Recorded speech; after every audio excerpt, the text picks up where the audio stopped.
দর্শক, পাঞ্জাবের বিপক্ষে জয়ের পর মুস্তাফিজুর রহমানকে স্মরণ করে আবার মুখ খুললেন ধোনি। বিস্তারিত জানতে ভিডিওটি সম্পূর্ণ দেখার অনুরোধ রইল।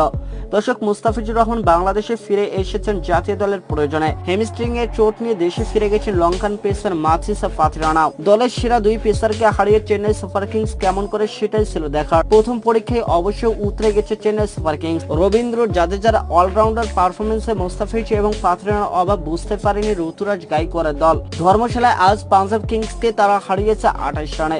এই জয় 12 পয়েন্ট নিয়ে 3 নম্বরে উঠে গেছে চেন্নাই সুপার কিংস। এক ম্যাচ কম খেলে তাদের সমান পয়েন্ট লখনৌ সুপার জায়ান্টস আর সানরাইজার্স হায়দ্রাবাদের। দর্শক, 8 পয়েন্ট নিয়ে পাঞ্জাব কিংস আছে 8 নম্বর পজিশনে। ধর্মশালায় এদিন টস হেরে ব্যাট করতে নেমে 9 উইকেটে 167 রানের সংগ্রহ দাঁড় করিয়েছিল চেন্নাই সুপার কিংস। জাদেজা এবং সিমরজিৎ সিং এর বোলিংয়ে 9 উইকেটে 139 রানে থেমে যায় পাঞ্জাব কিংসের ইনিংস। দর্শক, আজকের ম্যাচের আগে একে একে অনেক দুঃসংবাদ পেয়েছিল চেন্নাই সুপার কিংস। আর এর আগেই দেশে ফিরে গেছেন বাংলাদেশের তারকা পেসার মুস্তাফিজুর রহমান। দর্শক, আজ পাঞ্জাবের বিপক্ষে জয়ের পর মুস্তাফিজুর রহমানকে মিস করার কথা বলেছেন ধোনি। তিনি বলেন, মুস্তাফিজুর রহমান ফিরে এসেছেন বাংলাদেশের জাতীয় দলের হয়ে খেলার তাগিদে। মুস্তাফিজুর রহমান আইপিএলে তার দলকে এই মৌসুমের মতো বিদায় জানিয়েছে। দর্শক, এদিকে ফিসারা আজই মাঠে নেমেছিল আসলে অন্যতম সফল দলটি। আর এদিন টসে হেরে ব্যাটিংয়ে নেমেছিল চেন্নাই সুপার কিংস।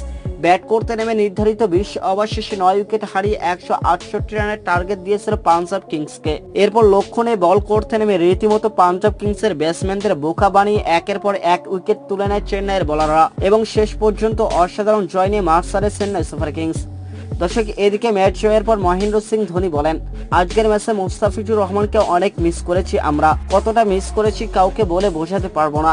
মুস্তাফিজুর রহমান আমাদের দলের সেরা বোলার এবং মুস্তাফিজুর রহমানে আমাদের দলের সেরা বোলারও ছিল, তাই তাকে অনেক মিস করেছি। আর মুস্তাফিজের জন্য শুভকামনা রইল। তো দর্শক, ধোনির এরকম মন্তব্য আপনি কিভাবে দেখছেন জানিয়ে দিন আমাদের ভিডিওর কমেন্ট বক্সে।